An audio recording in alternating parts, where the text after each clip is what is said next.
आता मी वाढून देत आहे। पहा किती छान तरीदार चिकन बनला आहे आणि इतकं छान शिजलं चुलीवर चिकन आणि पहा कसा फ्लेवर आला लाल भडक तरीचा।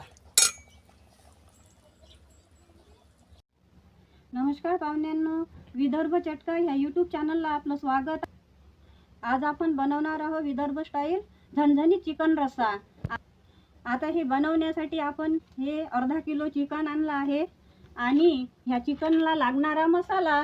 आता हे आपण 3 गाठे लसूण घेतले आहे निवडून आणि 3 चम्मच जिरं घेतलं, अद्रक घेतलं, टोमॅटो घेतले 3 कापून चांगले छान धुवून आणि धने पण घेतले आणि हे कलमी, हे गरम मसाला आणि हे कांदे पण कापले आणि हा सांबार।